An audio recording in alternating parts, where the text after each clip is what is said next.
Olá, queridos irmãos e irmãs, sejam bem-vindos ao nosso canal e à reflexão diária de hoje, sábado da sexta semana do Tempo Comum. Evangelho de hoje, Marcos 9, 2 a 13. Naquele tempo, Jesus tomou consigo Pedro, Tiago e João e os levou sozinhos a um lugar à parte sobre uma alta montanha e transfigurou-se diante deles. Suas roupas ficaram brilhantes e tão brancas como nenhuma lavadeira sobre a terra poderia alvejar.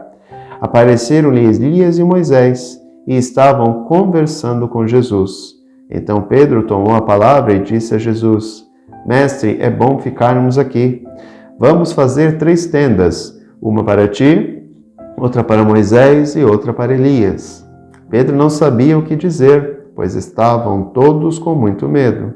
Então desceu uma nuvem e os encobriu com sua sombra, e da nuvem saiu uma voz: Este é meu filho amado, escutai o que ele diz. E de repente, olhando em volta, não viram mais ninguém, a não ser somente Jesus com eles. Ao descerem da montanha, Jesus ordenou que não contassem a ninguém o que tinham visto, até que o Filho do Homem tivesse ressuscitado dos mortos. Eles observaram esta ordem, mas comentavam entre si o que queria dizer ressuscitar dos mortos. Os 3 discípulos perguntaram a Jesus: Por que os mestres da lei dizem que antes deve vir Elias? Jesus respondeu: De fato, antes vem Elias, para pôr tudo em ordem. Mas, como dizem as Escrituras que o Filho do Homem deve sofrer muito e ser rejeitado, eu, porém, vos digo: Elias já veio, e fizeram com ele tudo o que quiseram, exatamente como as Escrituras falaram a respeito dele. Aqui nós temos o famoso texto da transfiguração do Senhor, onde Deus, mais uma vez, revela quem é Jesus. Há 2 momentos marcantes que revelam, que Deus revela quem é Cristo. No batismo, onde se ouve a voz de Deus, e na transfiguração.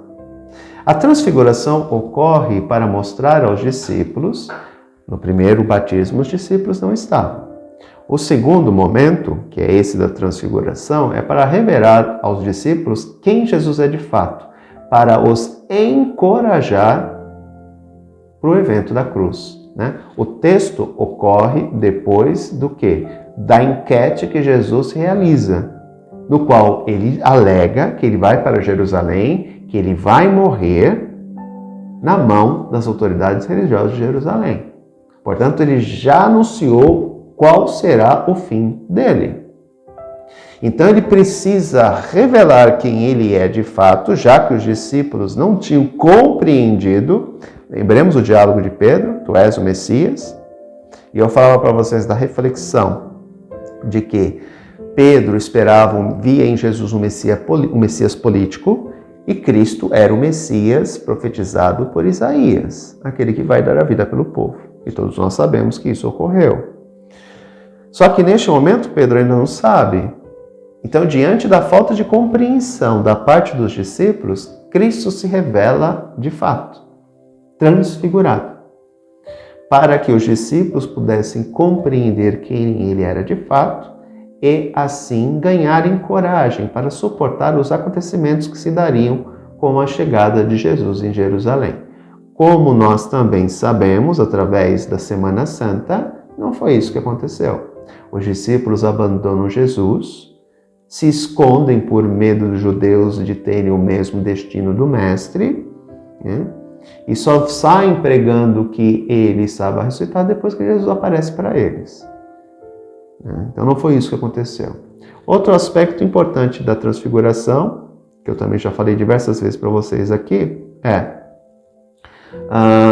Moisés e Elias, a lei e os profetas dão testemunho de quem é Cristo. Ou seja, desde a lei dos profetas, o Messias é profetizado, é anunciado.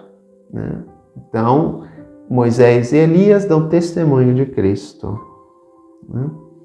E uma última colocação, se fala da volta de Elias.